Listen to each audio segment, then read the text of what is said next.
Estou aqui mais uma vez com vocês, mas dessa vez trouxe um convidado especial, que é o Mauro Capata, meu amigo, e nós vamos falar um bocado de literatura, porque eu sempre despertei o meu fascínio em falar com o Mauro sobre literatura e gostaria de partilhar isso com vocês. Óbvio que ele está aqui, né, na minha casa, mas cumprimos com todos os procedimentos de biossegurança e prevenção contra o Covid-19, mas é evidente que todo o cuidado é pouco, né? Mas a vida tem que seguir para frente e é isso.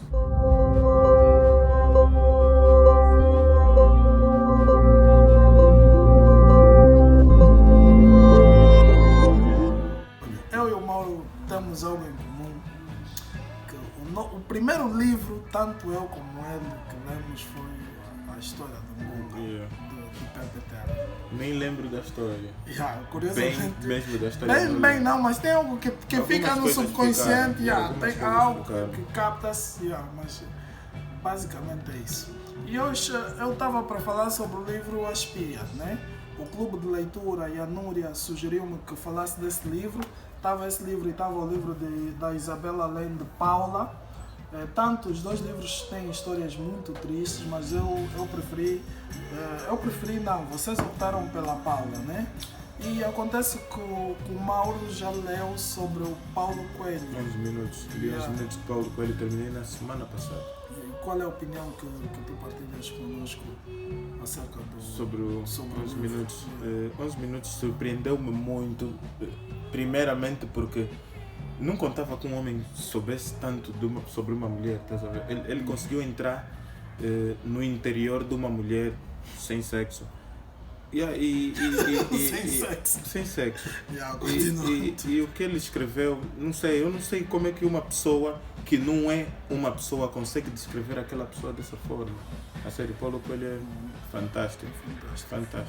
Olha, essa espia, por acaso, também ele fala de uma mulher, a Mata Hari, mas a Mata Hari de facto existiu, né? Não sei se ele usou ficção naquele livro. Esse é o segundo livro do Paulo Coelho que eu li. O primeiro foi O Vencedor Não Está Só, que inclusive já fiz a resenha, né? E por acaso ele também refere-se a uma mulher, mas eu noto também que o Paulo Coelho, não sei se encontraste no teu livro, ele tem muitas referências bíblicas no livro. Naquele não encontrei muitas referências bíblicas. Ele falou mais de cientistas, falou sobre alguns cientistas e falou de alguns filósofos. Num momento ele citou Platão e eu compreendi porque Platão, eu amo Platão. Eu só ali compreendi porque que falam amor platônico. Houve uma parte em que ele disse que antes o homem era um ser só, com 4 pernas, 4 braços, 2 cabeças.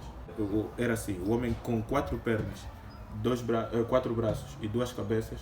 Ele com as 4 pernas caminhava mais, ele com os 4 braços trabalhava mais e com as 2 cabeças conseguia ver quem é que está atrás dele a tentar alguma investida sobre ele.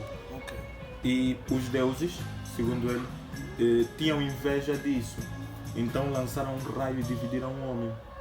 O homem tornou-se um ser com 2 pernas, uma só cabeça e 2 braços. E a outra parte foi, digamos, entendemos assim, para a mulher, porque antigamente ele conseguia se reproduzir sozinho. Então, nesse caso, o homem, para poder trabalhar mais, para poder caminhar mais, para saber quais são as investidas que tentam sobre ele precisa de encontrar aquela parte que lhe foi retirada. E muitos de nós deduzimos que é a mulher. Olha, eu por acaso gosto muito do Platão. Tocaste no Platão, não vou falar muito do Paulo Coelho, mas eu gosto do Platão por uma questão. O que é que acontece? O Platão é um filósofo idealista. E ele tem um artigo que ele diz que o homem, antes de vir para a Terra, já existia no mundo das ideias. E lá no mundo das ideias o homem já tinha uma vida. Só que o choque entre o corpo e a alma faz o homem esquecer aquilo que ele viveu no mundo das ideias. Estás a perceber? E quando viemos cá na Terra, por vezes temos algumas recordações que nós vivemos no mundo das ideias, e que por vezes nós chamamos de déjà vu. E pela emoção que algumas músicas, alguns livros ou que a arte nos proporciona. Tem, às vezes você ouve uma música e vês que tipo, sei lá, já viveste aquilo ou qualquer coisa. Eu particularmente acho que nessa viagem que a nossa alma faz, de tempos em tempos, de lugares em lugares, acho que ela consegue encontrar alguns momentos que já viveu, ou encontra alguns momentos com alguém com quem já viveu, independentemente da forma que cada coisa teve. Porque nós viemos ao mundo e por vezes nós temos uma sensação de medo, alguns do mar, alguns de estar num sítio fechado. Talvez tenham partido de uma vida para outra naquele elemento. Já, muitas das vezes eu acho que é isso, porque as almas podem se encontrar. Verdade. Mas isso pode demorar várias vidas. Isso pode levar várias vidas. Qual foi a melhor experiência literária que tu já tiveste? Assim, ler um livro que... Eu acho que foi... Pode parecer... Sei lá o que é que vai parecer. Mas eu acho que foi Harry Potter. Porque, a sério, eu acho que foi Harry Potter. Tem Harry Potter? Claro que tem! Como é que eu não vou ter Harry Potter, Mauro? Eu acho que foi Harry Potter. Eu não vou encontrar agora, mas eu tenho Harry Potter. Harry Potter foi o meu reencontro com a leitura. Eu tinha parado durante um tempo. Nunca fui uma pessoa incentivada a ler. Comecei assim, só por mim próprio. Tinha livros em casa, muitos livros. O meu pai tinha livros, o meu irmão levava livros. Mas nunca alguém me disse, olha, recomendo-te isto. Então eu li o que tinha e por acaso o que tinha era sempre alguma coisa boa. E o Harry Potter foi um amigo que deu, o Leandro, e na Pedra Filosofal eu encantei-me logo com porque o Harry Potter me retirou de tudo que eu vivia, me levou para um sítio que eu gostei. O mundo me levou para um fantasia, sítio... o mundo da aventura, o mundo do mistério, muito. Da investigação. De facto, o R é um dos melhores personagens que já mostrou aqui. Isso aí é a Pedra Filosofal. Olha, cá para sair, olha, o meu sobrinho é que está a ler o Harry Potter. Isso aqui, acho que é a Pedra Filosofal. Não, esse é o primeiro, esse é o Harry Potter, é o segundo, né? Olha, já estou a falar, Harry Potter é a Câmara dos Segredos, meu sobrinho. Nesse, por exemplo, o Lord Voldemort, Voldemort reaparece nesse, mas como Tom Riddle. E a cicatriz ainda faz o efeito. A cicatriz? Será que esse o Harry Potter e a Câmara dos Segredos é aquele em que o Harry Potter para de frente a um espelho? Não, aquele é na Pedra Filosofal. Ele tem uma conversa aí com Dumbledore, sinceramente, que o Dumbledore diz, olha, não pares em frente, diz mais ou menos assim, não pares em frente dos espelhos, porque... Aquele espelho mostra, é o espelho da ilusão, ele mostra aquilo que você quer ver. Eu vi aquelas palavras do Dumbledore como uma lição, estás a ver? O que eu gostei, A Câmara dos Segredos foi o segundo livro da saga Harry Potter. E na Câmara dos Segredos eles começam a falar dos Horcrux, que é um bocado da alma de Dumbledore, do Lord Voldemort. Ele dividiu em Horcrux.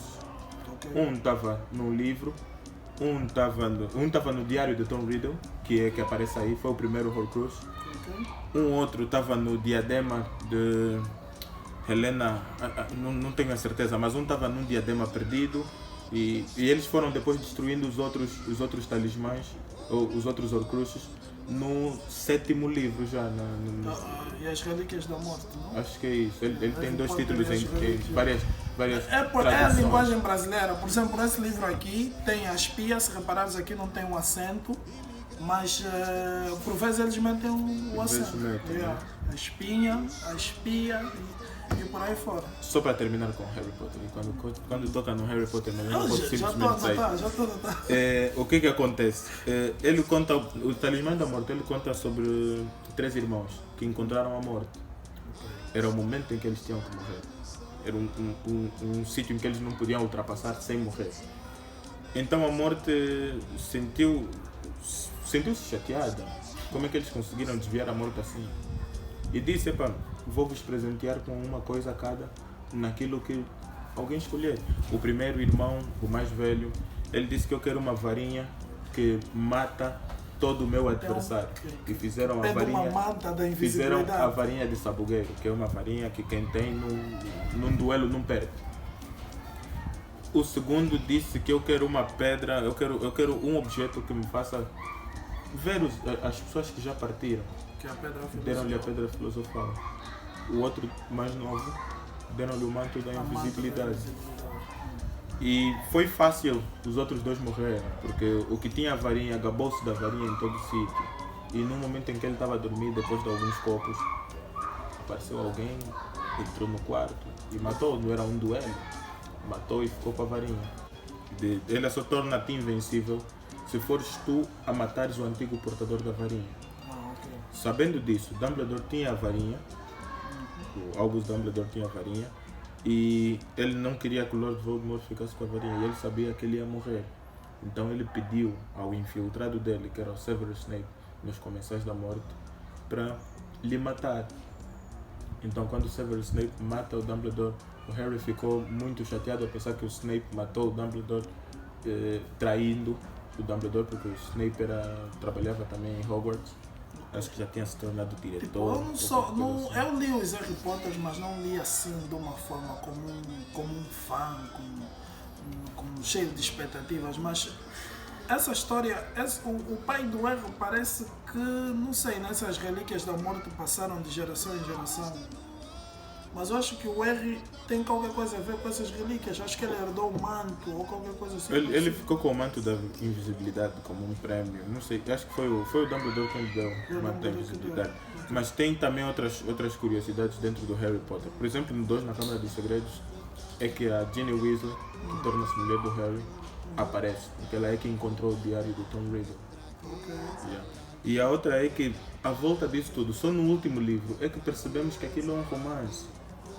Ou seja, o Severus Snape amava profundamente a mãe do Harry Potter. Ah, ok. Ele sim, sofria sim. bullying O do professor, Tiago Potter. O professor, Ele yeah. sofria, na infância ele sofria bullying Yeah. do Tiago Eu lembro Potter. perfeitamente desse episódio, sim. Yeah, sofria bullying No do Tiago livro, Potter. E ele amava muito a Lily Potter. E acho que aquele é um dos momentos mais dramáticos do livro. Tanto que o Expecto Patronus é uma conjuração, uma magia, um feitiço que tem o formato do mesmo animal quando as pessoas se amam.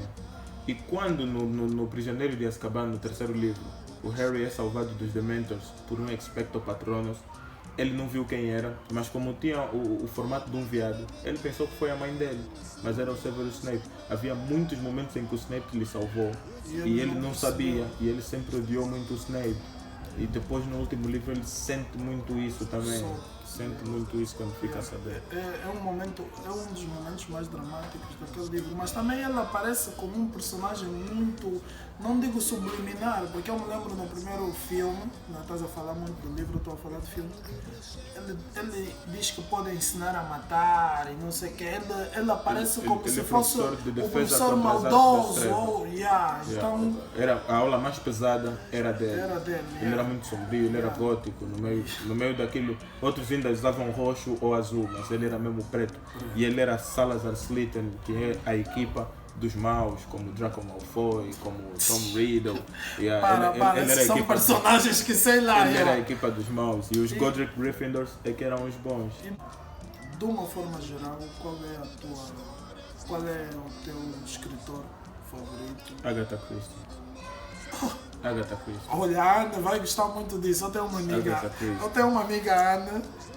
Amiga não, né? Eu sigo ela no Instagram e ela meteu-me num clube de leitura em que estávamos a ler o assassinato de Roger Ackroyd. Ok, eu li o assassinato no Expresso do Oriente. Não, eu li o assassinato de Roger Ackroyd. Não, é sério. Agatha E eu disse a mim mesmo que eu já não vou ler a Agatha Christie porque ela enganou-me. E eu estava para fazer uma resenha desse livro. Mas ela enganou-me porque o que acontece naquele livro?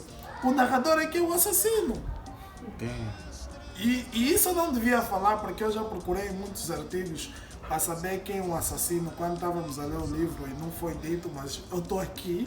Acredito que sou um dos primeiros youtubers a revelar isso.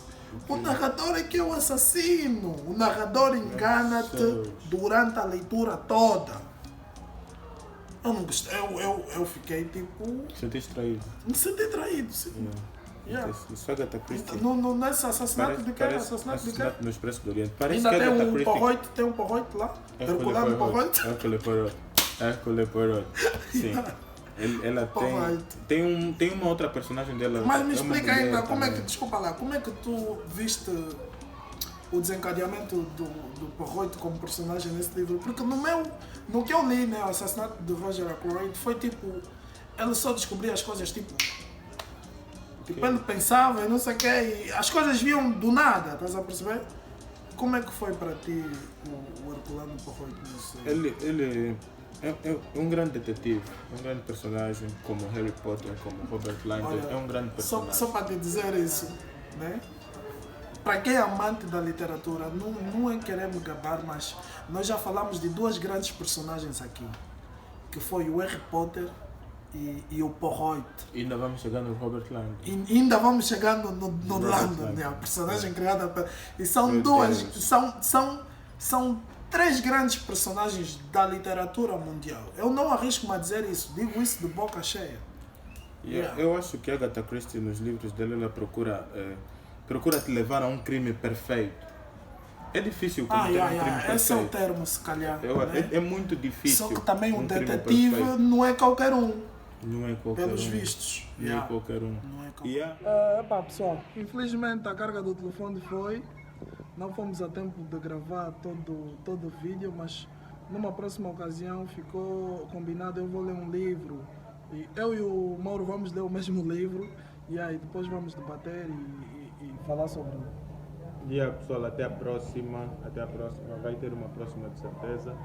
Infelizmente o telefone não estava com 100% da carga, embora 100% também é muito curto o tempo, porque falar de literatura literatura. Então, até a próxima, mas vamos procurar fazer intervalos melhores. Salut!